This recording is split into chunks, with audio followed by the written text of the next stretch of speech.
We need, obviously, to keep to the time because of the web streaming, and for those of you watching web streaming, we apologize for being a bit late, but it's fascinating conversations going on here. There's one quick administrative note that I wanted to say. Those of you who are smokers, there actually is a door leading out on the terrace. You don't need to go downstairs in order to do that. You can go just straight out on the terrace. The hotel wanted you to know that. Also, although I gave him no warning of this, I wanted to recognize the presence here today, being here in Poland with COP19 as the host, of Ambassador Jakub Wolski, who has for a very long time been active in the Arctic Council and in a number of other forums, and we're very, very pleased to have him here today. So if we could give him a round of applause, please.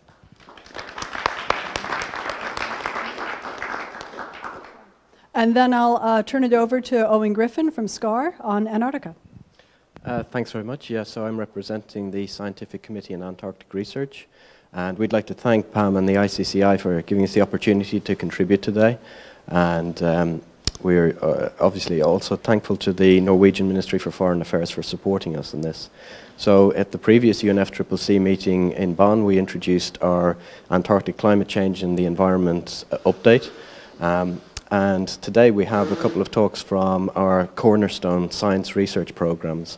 We have Carlotta Escutia on the past Antarctic ice sheet dynamics. We have Tom Bracegirdle, who's going to be talking about Antarctic climate change in the 21st century. And we're delighted to have Hartmut Helmer from the Ice to Sea project, who have produced their synthesis report this year and who are focusing on sea level rise and its impacts. And with that, I'll hand over to our first speaker, who's Carlotta. It's not working. Yeah. Well, I first like to thank the organizers for inviting us to provide you with these talks. I am going to be here representing the PACE community. The Past Antarctic Ice Sheet Dynamics is a scientific program of the SCAR, as Ogen said. And this is, I'm going to take you way back to the past, because we look the geological and geophysical record in order to provide information for future changes. Do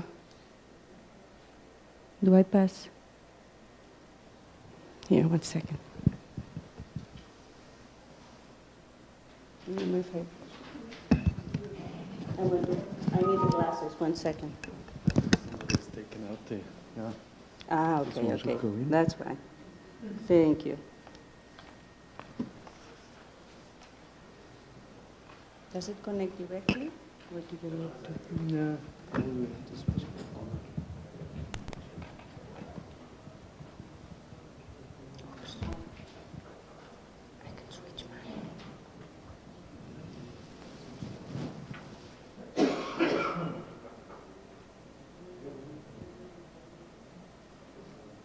Thank you so much. Welcome. So here is just it's a brief summary of what we know about our Earth's climate for the past 45 million years, 45 years on the left and 0 in the present. And we have here 3 panels, one for sea level from the past to the present, CO2 and temperatures of the Earth. And what I want you to notice from this graph is mainly that from 45 to 34 million years about, the Earth was much warmer than today. CO2 levels were elevated, and the sea level was also very high. At 34 million years, there was a lowering, a big shift in the temperatures and the growth of the Antarctic ice sheet.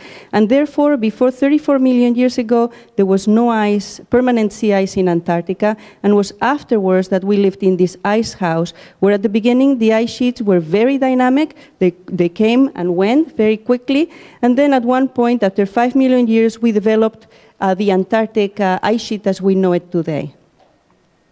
Why we look at the past, what's the relevance of looking so far in the past is because, well, when we have the projections from the IPCC, now the latest ones into temperatures, we have a range between about 2 degrees centigrade to 4, and that takes us back in time to times around 3 million years, where we have a warm Earth, much warmer than today. And also the fourth scenario takes us to temperatures that the Earth has not experienced since 15 million years ago.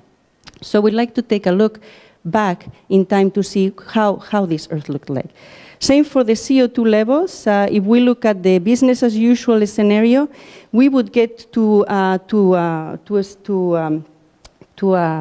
snapshot in which we go back to times where the ice sheets did not exist on Earth. And the most optimistic of the scenarios, the 2.6 that George Castor was referring to, it would take us back also to times of 3 million years ago where the Earth was much warmer. So our aim is to reconstruct what was the ice sheet in Antarctica doing during past high CO2 scenarios and elevated temperatures.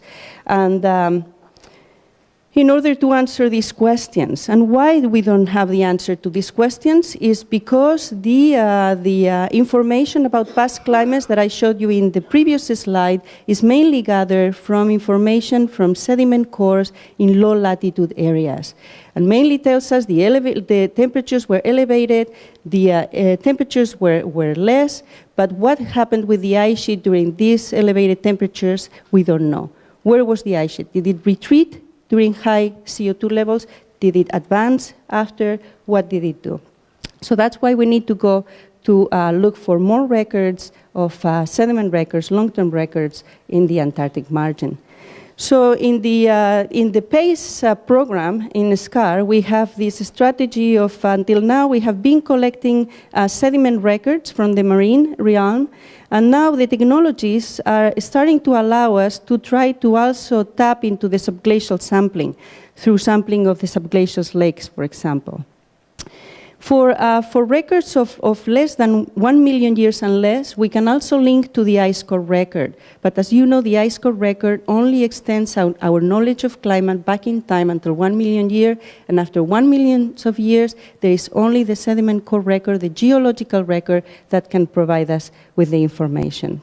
So these transects that we're targeting are going to be key to understanding what was happening in the continent, what's happening at the ice sheet here, retreating and advancing, and then what are the paleoceanographic changes? Is this ocean warming? And what's the input of this warm water underneath the ice sheets? As George was mentioning in his talk, what's the input into the result of the grounding line, advance and retreat? We work very closely with, we compared the data with models of glacial isostatic adjustment to understand how these changes in the ice sheet control sea level changes, and also with, of course, a couple ice sheet models that allow us to understand better, constrain better our data as well. The way we work is that we get the drill call data. We usually get the locations after the information that we have from models, because they tell us where we may be able to answer our scientific questions more directly. And then the data, the environmental data that we get from the drill cores, temperatures, CO2 conditions, sea ice conditions, we feed those back to the models to calibrate them. When we compare the output from the models and the outputs from our sedimentological data, we can do a comparison and testing of these two, and then we can calibrate these models that are key to understanding future changes. So this is just an image to kind of point to the community has defined these latitudinal transects, of course, in areas where the ice sheet is very vulnerable. George Castor was telling us how the Antarctic ice sheet, the Amundsen Sea, and all this West Antarctic ice sheet is much more vulnerable to melting because the ice sheet is grounded below sea level. But this is also true on some areas of the East Antarctic margin, which has always been thought to be much more stable. But if we look at the bed elevation map, this is the map of Antarctica. If we remove the ice sheet and we compensate for isostatic rebound, we also see that in this East Antarctic ice sheet, these areas, the Wilkesland subglacial basin and the Aurora basin, also the ice sheet is grounded below sea level and therefore is potentially more sensitive to warming. So to illustrate, again, in this kind of work, when we go past in time, we only rely in snapshot observations, and we have less possibilities of doing time series. Only some periods of time we can do the time series. But I'm going to take you back to the results that we're getting from the greenhouse world. Again, this time before the ice sheets existed, high CO2s, and then at the end of it, culminating with the beginning of the ice sheet. And then I'm going to take you to the Pliocene warm period, which has very similar characteristics to our near future. So again, this is way back in time, 65 to 35 million years. The Earth was much warmer. This is the global average deep ocean temperature. So you can see that this 13 degrees warmer than today. Here is in these big sharp changes where we build the ice sheets in Antarctica. CO2 levels were much elevated, above 1,000 ppm. So these would be the scenarios of the 8.5 more not taking action into the CO2 levels. And as you can see here in this note, the sea levels at that time, they were 60 to 80 meters higher than today. We knew from long time ago, from outcrop data on the few not ice cover areas of Antarctica, that we had fossils that pointed to much warmer climates. The ice sheets were not there, and the forests that existed in Antarctica were mostly conifer forests that, of course, they do withstand cold climates and snow. So you could even have glaciers in these conditions in the mountain areas. But we did not know exactly what else we had around that time during this high greenhouse world, what happened in other areas of the continent. It was in 2010 that the Integrated Ocean Drilling Program that takes sediments from the subsea floor down to depth and drilling from a ship platform, that the Wilkesland margin of Antarctica was drilled and is opposite to Australia.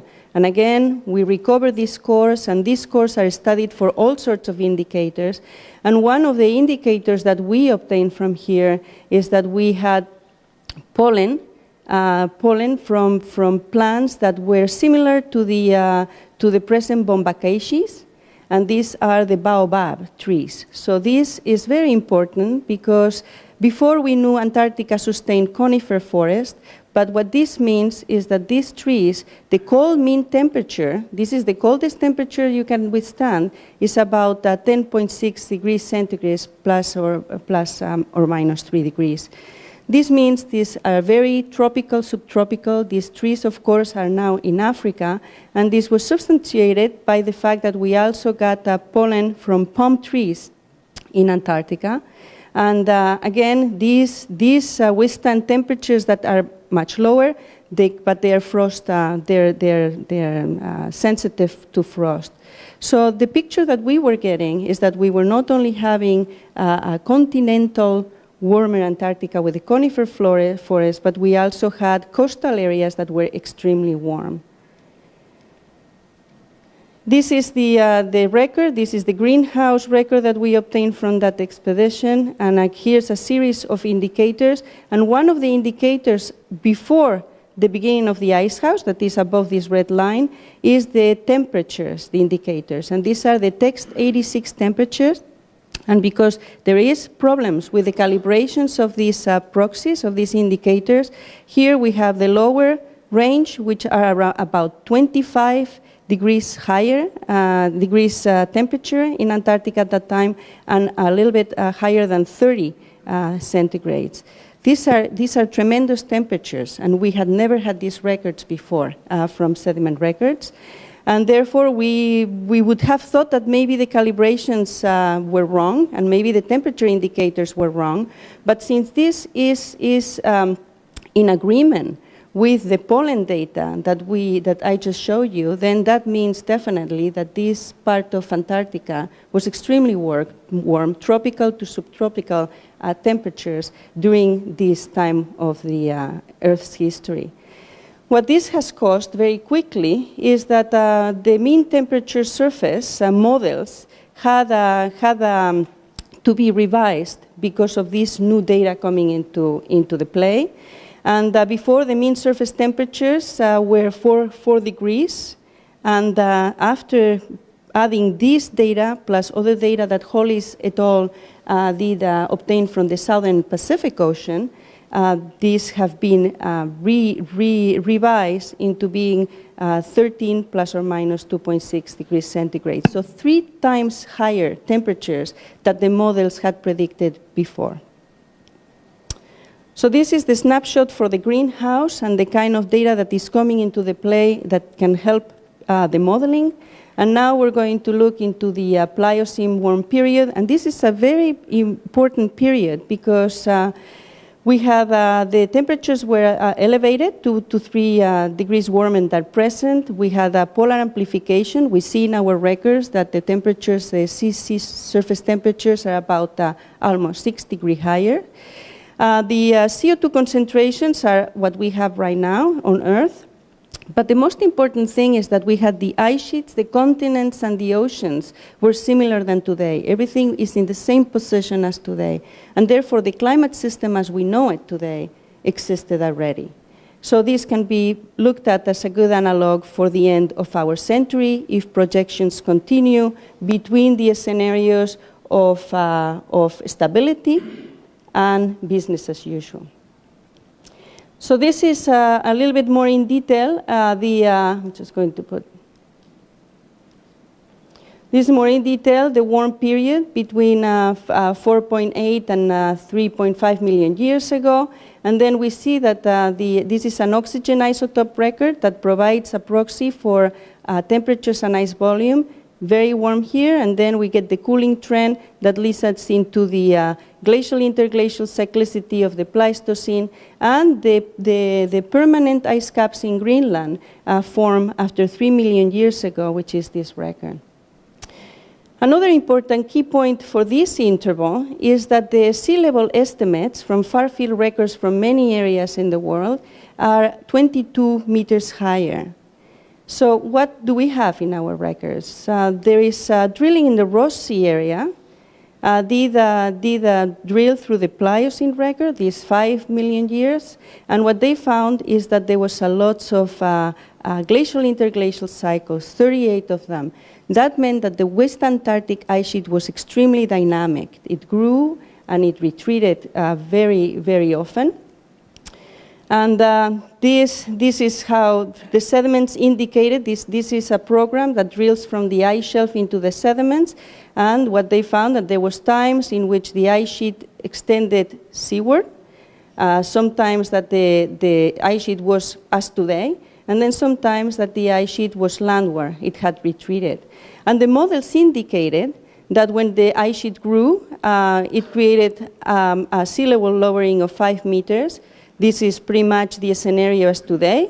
But then we had times of collapse, of the entire collapse of the West Antarctic ice sheet, providing 7 meters of sea level.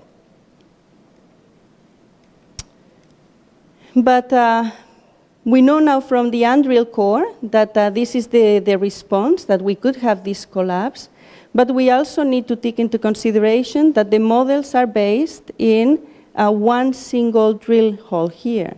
And we don't know if these models, if we were to drill here, for example, if that would constrain even further this sea level.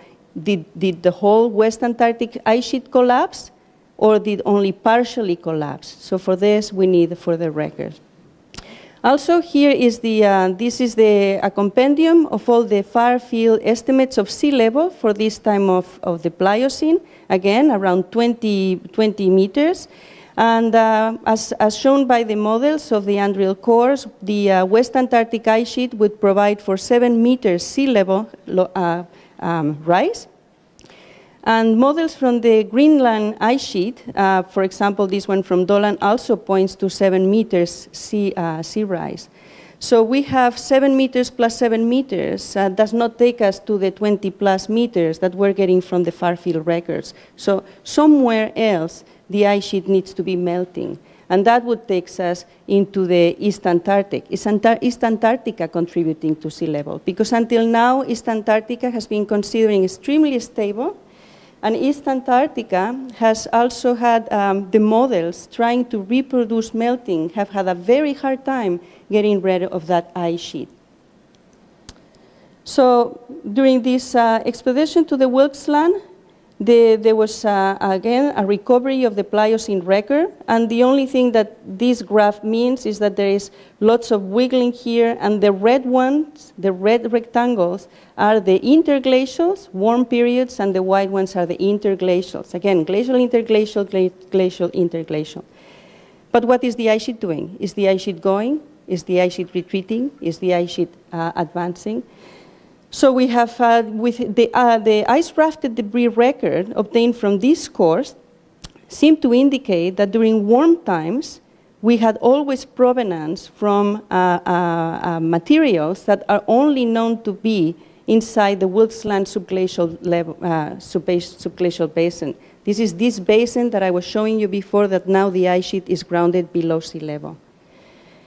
But that's as much as we could say, that these seemed to be very dynamic, and it seemed to imply that there had been retreat of the Antarctic ice sheet.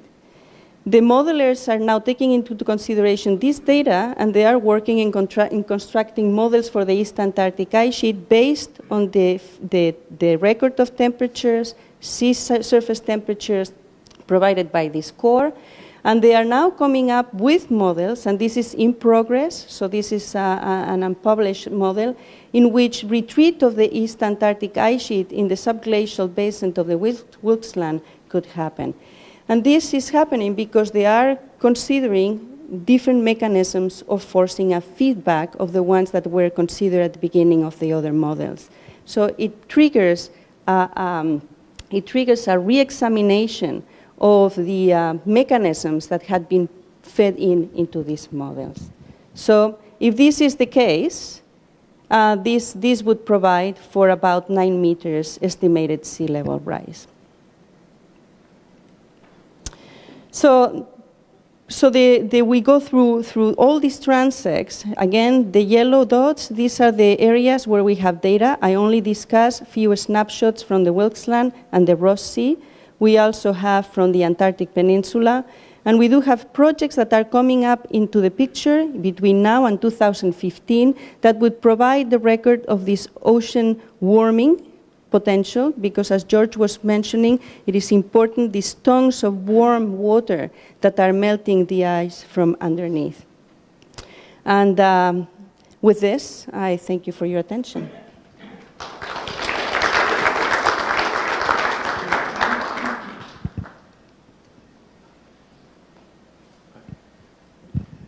So we'll follow the same format. We'll have the questions at the end to the panel, and I'll hand over to Tom.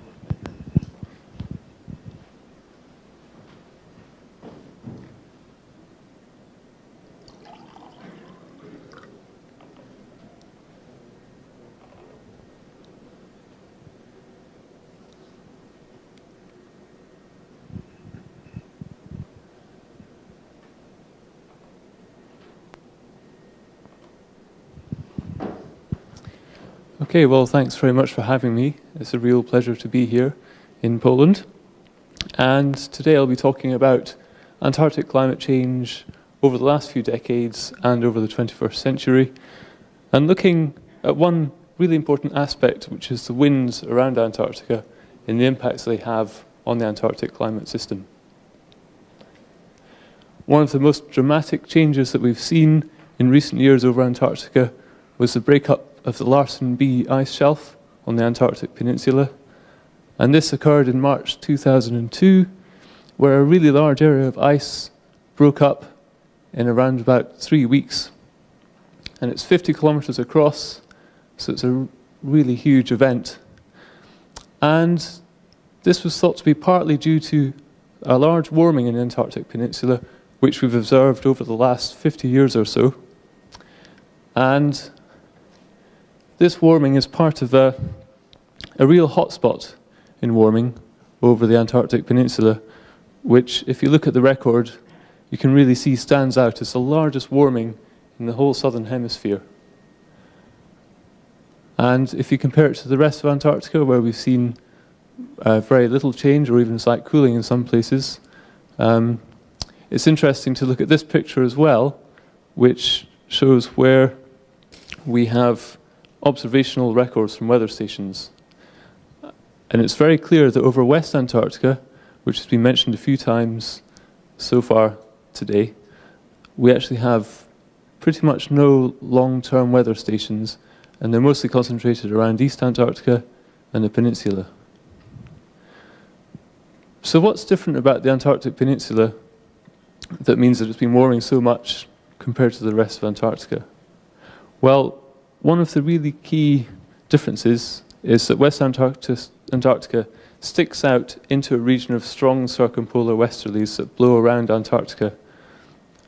And these westerlies mostly blow around Antarctica, but the Antarctic Peninsula here, where the Larsen B ice shelf is situated, sticks out into these strong circumpolar westerlies. So it's under the influence of a very different weather regime. It's interesting to note that these westerlies don't just blow continuously, they're actually an amalgamation of lots of different weather systems as they blow around Antarctica. And this is a satellite image from just a few days ago. And this shows different weather systems around Antarctica, which is outlined in red here. And as you can see, it's a complex picture with some weather systems hitting the Antarctic Peninsula at quite regular intervals. And the average westerly winds that these systems make up have seen one of the most dramatic changes in the Southern Hemisphere climate in recent years, which is an increase in the strength of the westerly, circumpolar westerlies since about the late 1960 to 1970. And this plot here is just an index of these westerly winds, and they show a steady increase up to around about the year 2000, and then maybe not so much change since then. And we know now that the main cause behind this increase in the strength of the winds has actually been the ozone hole over the Antarctic. If you're not familiar with this, the ozone hole is a hole in a layer of ozone gas which is about 20 kilometers above the surface of Antarctica. And this picture here is from the spring in the year 2000, and you can really see that in the spring season the amount of ozone over Antarctica is far less than around the rest of the globe. And if you look at the observations from a particular station, an Antarctic station called Halley, which is situated here, this is shown in this plot in the top right hand side, you can see that over the years from about 1960 into the 1970s and through the 1980s, there was a really dramatic decline in the amount of total ozone at that site in the springtime. And in fact, this record was the very record from which the discovery of the ozone hole was made. But amazingly, so we had this really rapid decline up until about 1990. And then since then, the ozone amounts at that location have leveled off and are showing a hint of a slight recovery. At the moment, it's not statistically significant, but we could actually have reached the stage where we may soon be able to say that the amount of stratospheric ozone over Antarctica is beginning to recover, and that's really quite incredible. One really important implication, though, of these changes is that they mainly occur in the spring. So the ozone hole has its biggest effect in the spring up in the stratosphere, 20 kilometers above Antarctica. But at the surface, we see this mainly in the summer. So all the climate impacts that we see from the ozone hole have the most direct and largest impact in the summer season over Antarctica and the Southern Hemisphere. So that is when we've seen the biggest increase in the winds that blow around Antarctica. So given that we've seen such a huge change in terms of the winds due to the ozone hole, what can we expect for the future? Well, our best estimates are that stratospheric ozone will recover slowly during the 21st century. And this slow recovery is shown in this plot here. And if this actually does occur, then we may well reach levels close to the pre-ozone amounts by around about the year 2100. You'll notice from this plot, though, that we don't quite reach the values of the pre-ozone hole, and that's because of other factors changing, such as greenhouse gases. However, you might think that recovering stratospheric ozone might mean the winds will come back towards the wind speeds that we had before the ozone hole. But other things may change dramatically as well, and we've heard a little bit about these different emission scenarios over the next few hundred years that have been prescribed. And certainly, greenhouse gases are another factor that's known to be very important for winds around Antarctica and Antarctic circulation. And I'm going to talk a bit about the high emission scenario, RCP 8.5, and the medium emission scenario, RCP 4.5. And if we want to understand what's going to happen when these different scenarios, following these different scenarios, the only real way we can do it quantitatively is to use climate models, which have been mentioned a few times today.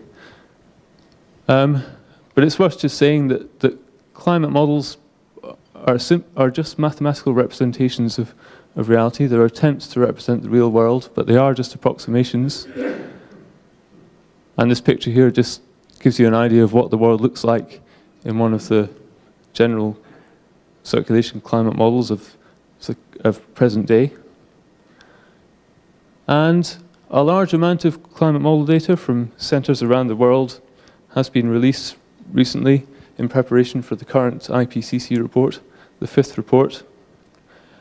And what we find is that when we look at these climate models, I've got plots here from an average of 29 of these different climate models, looking at how the westerly winds will change over the rest of this century.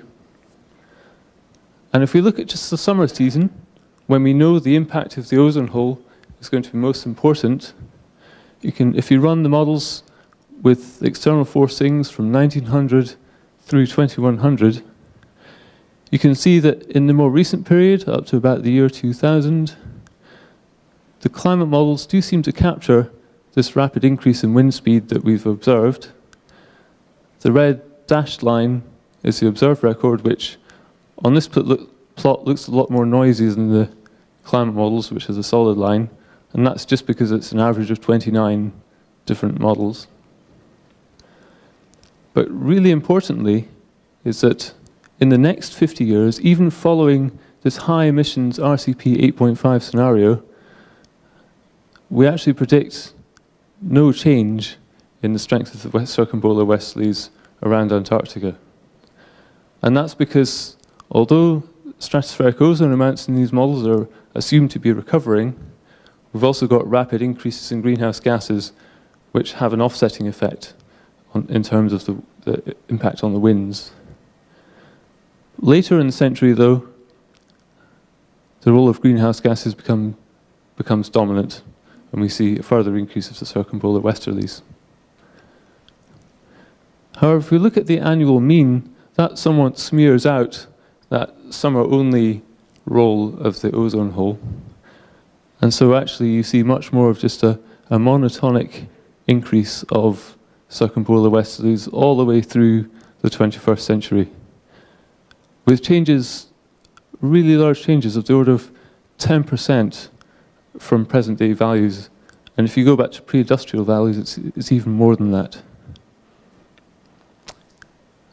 If you look at the medium emission scenario, RCP 4.5, we actually find that in the summer, the competing effects of greenhouse gases and stratospheric ozone completely cancel, and we actually have no further change in the strength of the circumpolar westerlies. But in the annual mean, when that summer effect is again smeared out, we still see some increase in the circumpolar westerlies. So, from climate models, we do expect that even following medium emission scenarios, there will be significant further changes in the strength of the winds. And so what are the implications of these? Well, there's ongoing research into a number of different implications. So in terms of the Southern Ocean, there's a possible role in terms of reduced effectiveness of the Southern Ocean at absorbing heat and carbon from the atmosphere, which is very important in terms of the rate of climate change. And on the Antarctic Peninsula, we saw that increased westerlies seem to be contributing to enhanced warming on the eastern side and breakup of glaciers there.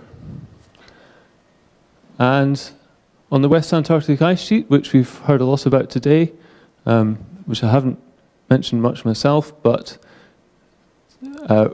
there's a lot of work at the moment on the possible theory that strengthening of the winds off the West Antarctic ice sheet in this region here could be contributing to forcing warm ocean water under the ice shelves and melting of the unstable base of the Antarctic ice sheet.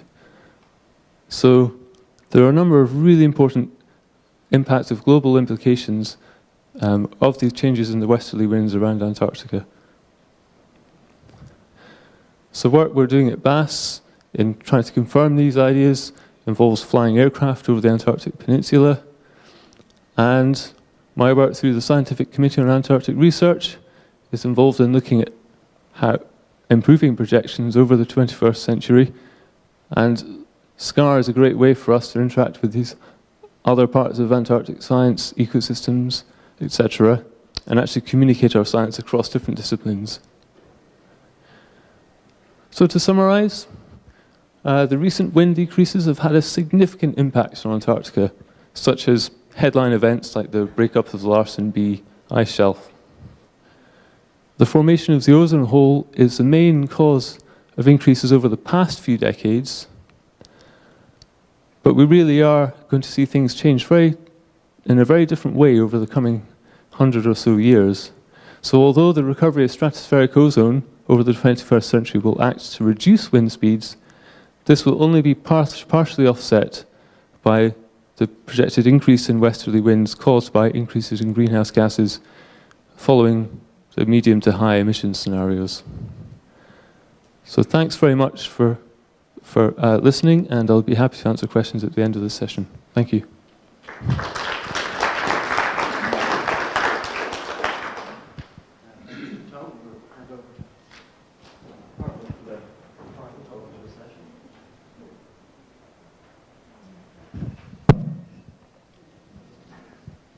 Yes.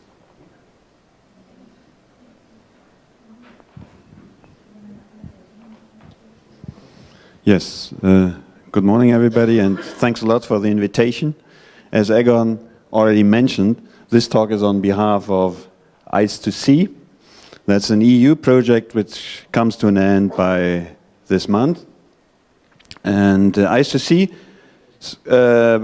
goal was to give projections on the contribution of land ice to sea level rise.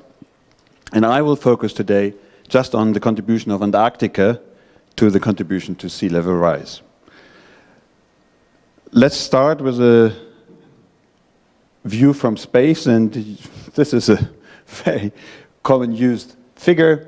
You already know this one was also used by Georg. But what I want to point out is that there is a big difference between the ice sheets. So you have the more stagnant East Antarctic ice sheet and the more fluid, more active or more dynamic West Antarctic ice sheet. And I want to point to this dot, which is equivalent to 100 gigatons per year of ice loss, and 1 gigaton of ice loss is equivalent to 3 millimeters of sea level rise in 10 years. I will come back to that number towards the end of my talk. So these, what was observed from space as well was surface elevation decrease. So the elevation changed very much in West Antarctica, and there was a question what actually drives these elevation changes more focused on West Antarctica, and there was this option, ocean versus atmosphere. That's a similar figure we just saw on the warming, more focused on the Antarctic Peninsula and not that much on West Antarctica. And also mentioned during the last talk was the decay of Larsen B ice shelf. And it's not just the warming of the atmosphere which drives this decay, but it's also strong melting. This warming causes the melting. And this figure from Paul Holland shows that the film air content decreased in the recent years, and that the increased melting and the actually caused the decay of Larsen B. And there are indications that this warming or this melting actually propagates further south and might also threaten the Larsen C ice shelf, which is the largest of the three A, B, and C ice shelves. Okay, that's the atmosphere, and now let's move from the Antarctic Peninsula. And this figure from Hamish Pritchard actually shows nicely that the ocean is not the prime driver for the decay of the ice shelf, because there is a lot of cold water at surface freezing temperature sitting on the continental shelf and can't fuel the thermohaline circulation underneath an ice shelf. But it's different in the Amundsen Sea, where we have this large ice loss, and there you have these small ice shelves, but they experience high melting. Pine Island Glacier is one, this little one over here, with 20 meters, average basal melting of 20 meters per year. And what this figure actually shows is also the difference that the Amundsen Sea continental shelf is covered with warm water. Warm is relative.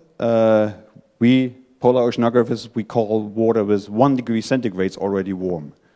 Because normally, as I said, these temperatures are at minus 1.9. So how do we know that this water is actually on the shelf? This is the first cruise we did in '94 to the Amundsen Sea, and this cruise on NBB Palma actually initiated this whole hype on the Amundsen Sea. And it shows that circumpolar deep water with temperatures of around about 1 degree makes it all the way from the continental shelf edge to the entrance of the Pine Island Glacier and covers the lower 200 meters of the water column with temperatures still above 1 degree. And now, even recently, as a result of the outer submissions underneath Pine Island Glacier, several missions were done. These missions showed that this warm water, which we observed in '94 at the ice shelf front, actually makes it all the way into the cavity towards the grounding line, which is around about 1,300 meters deep here, and it's sloping inwards. So that's the reason why this is an unstable and a vulnerable ice sheet. An interesting feature, this ridge that was also observed during the outer submission. In '94, when we looked at Landsat images, this ridge still had an expression at the surface. So it was visible somewhere here at the surface, showing a little bump. So that means in the early '90s, the cavity actually ended here, and it shows how rapid actually an ocean can melt, and the ice stream or the glacier ice shelf detached from this ridge in the '90s, opening the gate for warm waters to go further into the West Antarctic ice sheet area. Okay, now this was a short introduction to the Western Antarctic ice, to the Amundsen Sea, and now let's move to the Weddell Sea. And as I mentioned already for Larsen, Weddell Sea is pretty much it's a cold, has cold temperatures on the continental shelf. Although there are these huge ice shelves, there's this huge ice, the Fischner-Ronny ice shelf fringing the Weddell Sea. It's the largest ice shelf by volume. Rossi is a larger, but only by area. But for all the climate scenarios, people thought that this ice shelf is quite safe, as I said, because the water masses are pretty cold. Although I have to mention that there is water of 1 degree centigrade sitting here and moving with the coastal current into the Weddell Sea, but it can't make it onto the shelf and into this trough connecting the deep grounding lines, southern grounding lines of the Fichner-Ronny ice shelf with the open ocean. Now, coming to projections. And these projections you only can do with numerical models. And we used for this one, which shows the bottom temperature in the same area I just showed. We used BRIOS. It's one of our models at the Alfred Wegener Institute, and forced with the atmospheric output of the HET CM3 climate model for the SRS A1B scenario. And it shows, now starting in 2050, that's almost present day. Interesting, it stopped. Okay. Starting 2050, you see small perturbations at the continental shelf break, but then it recovers.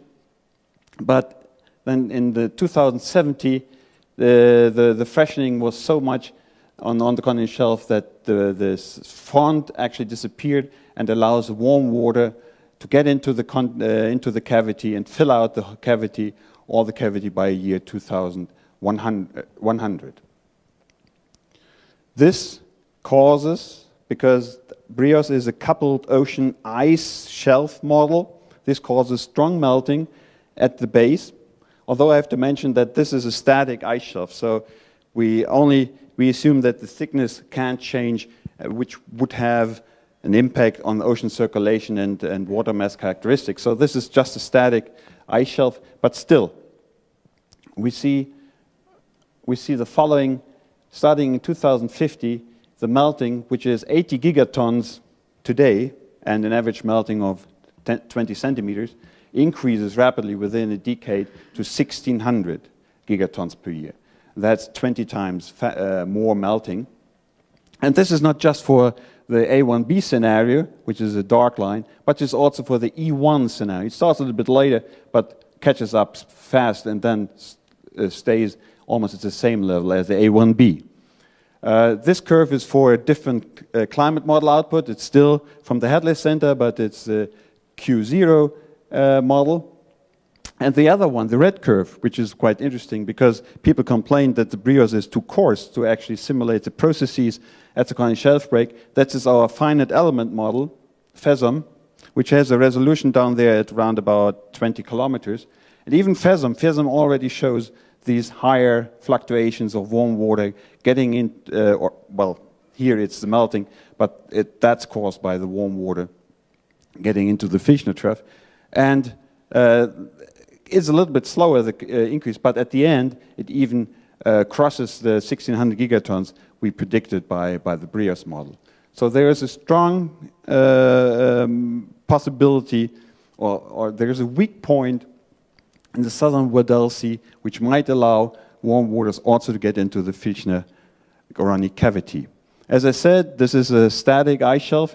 What we now did, we applied this warming to a model which is actually a coupled ocean ice shelf ice sheet model. And that ice shelf ice sheet is a dynamic ice sheet model, so it can react to the melting. It reduces the thickness and also the velocities. We used again, this is the model area, this is the southern Weddell Sea, and this is the bedrock topography underneath. And it already, I would like to point out to this weak area, which was actually published by Ross et al. Last year, showing that this is a quite vulnerable place south of Henry and Corf ice rises. It's flat and might be vulnerable to warming.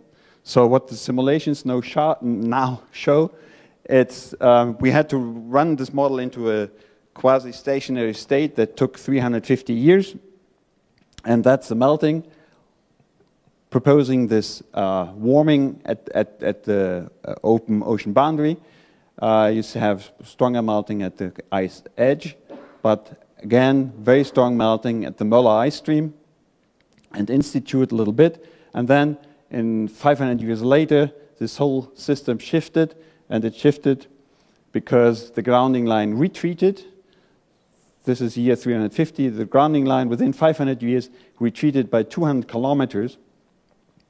And that's the grounded ice decreased by 60,000 cubic kilometers within 500 years. And that's equivalent to 0.3 to 0.4 millimeters per year, or again, 110 to 160 gigatons per year of ice loss within these 500 years. That's another, because I said it's a dynamic ice model, it shows also decrease in ice thickness and then an acceleration of the ice, again, south of the Berkner-Hennikorf ice rises. That was for the Fischner, and to show that this is a feature not only for happening underneath the Fischner-Ronny ice sheet, because FESOM is a global model, we consider several or almost all ice shelves around Antarctica, and especially the biggest 10, they all show an increase of the melting towards 2200. But here I picked out the Friss and the Larsen because it shows that the Larsen actually was high melting around before the melting of Friss started. But because of this high melting underneath Friss, the Larsen, the water mass in front of Larsen changed their characteristics, and the thermohaline circulation underneath the Larsen ice sheet slowed down. So this melting underneath decreased. And that's actually a point I want to make, that if you want to consider ice shelf or ice shelf melting underneath Antarctica, you have to use a hemispheric model actually to see these influences, that this ice shelf is actually downstream of this, and this has an influence on that. And there are similar influences are going on with the Amundsen Sea and the Ross Sea. And another point I want to make is we used not only the Hadley model, Hadley climate model output, also the ECAM5 MPIM model output, and it shows that there is almost no reaction with forcing BRIOS and FESOM as well with the ECAM5. And that's because ECAM5 is too cold and too dry in the Antarctic marginal seas. And that's, again, it depends what driver you actually use to actually make projections. So it's a very critical issue which climate model output you use. Okay, this is now what is the contribution of all the Antarctic ice, Antarctic ice mass to sea level rise. It's that's a paper on TC discussion and led by Anders Levermann.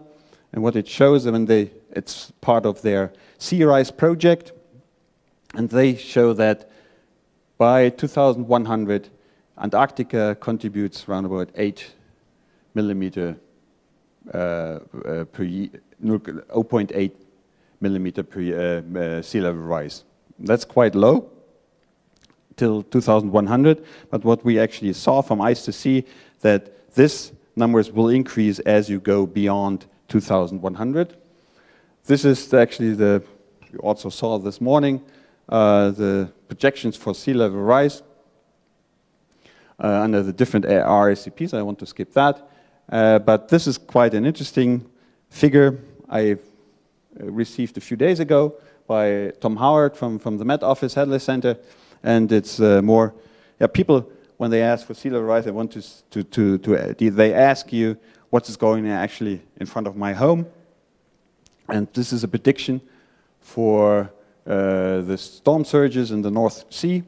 And what it actually shows, and I was a little bit disappointed because I thought that the input of the sea level due to ice loss would be much more, but it's quite slow, especially in this area. So the contribution of ice loss is still slow, but as I said, it will increase as we go beyond 2100. So at the moment, it's still thermal expansion and the global ice loss and associated gravity and lithosphere response. Okay, coming to the summary. I would say the ocean is the prime driver of today's Antarctic ice sheet mass loss.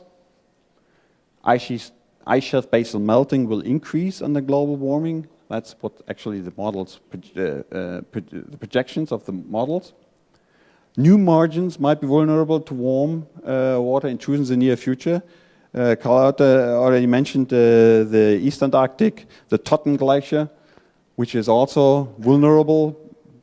There is warm water sitting at the continental shelf break. And what I really would like to emphasize is that it doesn't need a warming of the ocean.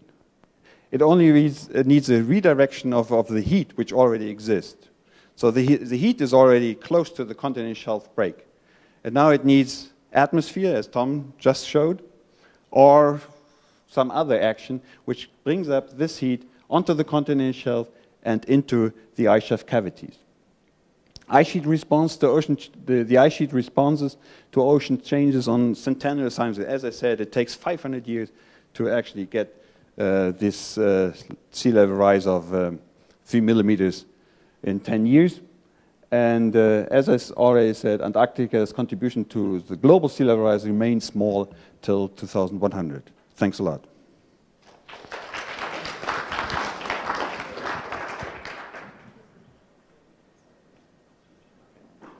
Thank you very much. We can ask our speakers back up. We are a little bit behind time, but we do have some time to take some questions. So if we have any questions from the floor initially, I think you can sit anywhere or stand up, whatever. I think it'll be easier for the camera if you're all sitting. Yeah. Yes, Xizhang? You have to go with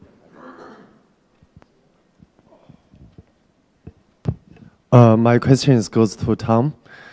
And you just mentioned that the ozone depletion and ozone hole, and also the stronger westerly in Antarctic. So that was what's the mechanism or dynamics between the cooling of the East Antarctic and the ozone hole, as well as the westerly?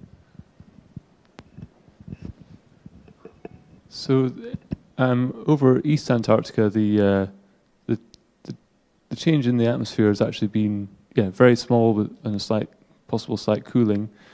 I mean, the exact reasons for that are still quite unclear. We do know that the ozone hole itself has caused a very dramatic cooling higher up in the stratosphere, and so the influence of that could propagate down to the surface and cause a cooling of the surface over Antarctica itself, but have less of an impact around the rim of Antarctica and across the peninsula that sticks out into the westerly winds. Also, Antarctica, the main continent is, and the region around it in the Southern Ocean, the Southern Ocean itself is a huge heat sink of increased warming in the atmosphere. So in the margin around Antarctica, a lot of heat goes straight into the Southern Ocean and keeps that region actually from warming very quickly. So there are probably those are two possible contributions, but the relative importance of them is not quite clear at the moment.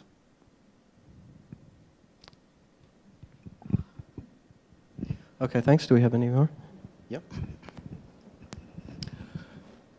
My name is Mongezi Veti from Exaro in South Africa. My question goes to Kalute from SCA. Your presentation was quite interesting with regard to the presence of baobab trees in the Atlantic in the south, and presence of high temperatures more than 20 million years ago. I need a little bit of explanation on that, because to me it's extremely puzzling that at those years there was once tropical temperatures on that. What are the underlying causes of your discovery?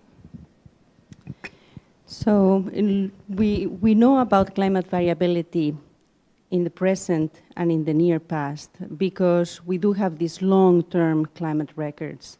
And these climate records do show that the Earth has gone to warm periods much warmer than today, like the one I showed more than 35 million years ago.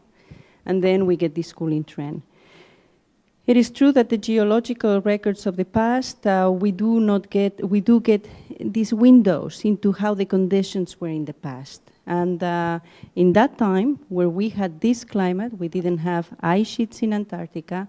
What we know is that the temperatures, as I was showing you, were extremely high, and the CO2 levels were extremely high. We cannot point to a one-to-one relationship, what was lead, what was lag, for example. But we know that these are the conditions that existed at that time. I don't know if that answers.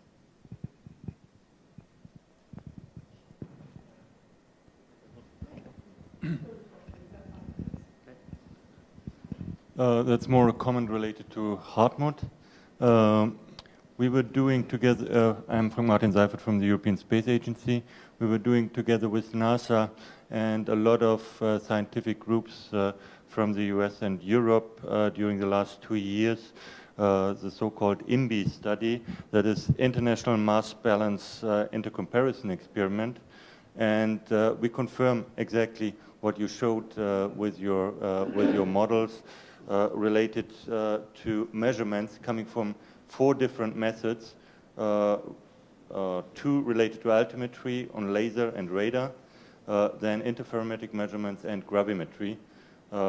And we saw there that in the western part of the Arctic, which is more dynamic, there's there's ice loss in the order of 240, 260 gigatons per year, whereas the eastern part of the Arctic is actually gaining mass.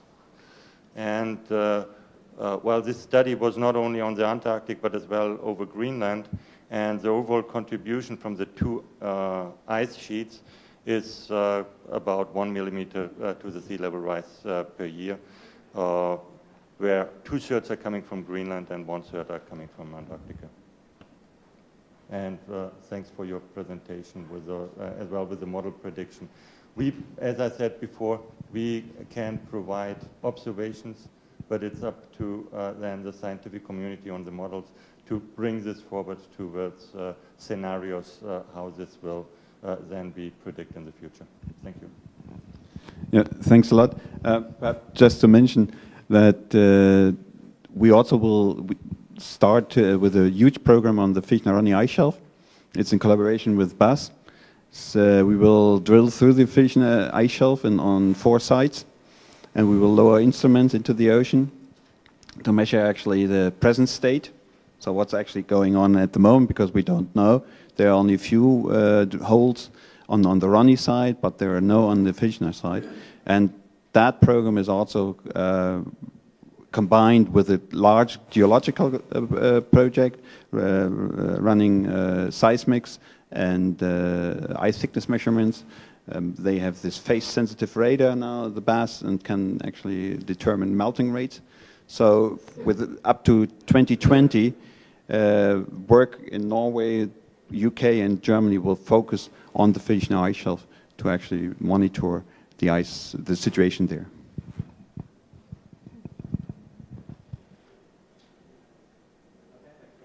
We maybe have time for one more question, if there is another one from the floor. Okay, well, I think we are already into lunchtime. Okay, so I'll hand back over to Pam. Okay, thank you. So we're going to do 45 minutes for lunch rather than an hour, so we'll be back at 1:15. I hope people are okay with that. Lunch is down the stairs and then immediately to your left. For a few of you who are staying here, it's where you would have had breakfast this morning. It's a buffet luncheon. There are options for vegetarians, gluten-free, milk-free, and so on. If you have any questions, please, talk to me or we can identify those for the staff, or Gail down in the back. So see you at 1:15, and thank you very much. Yes.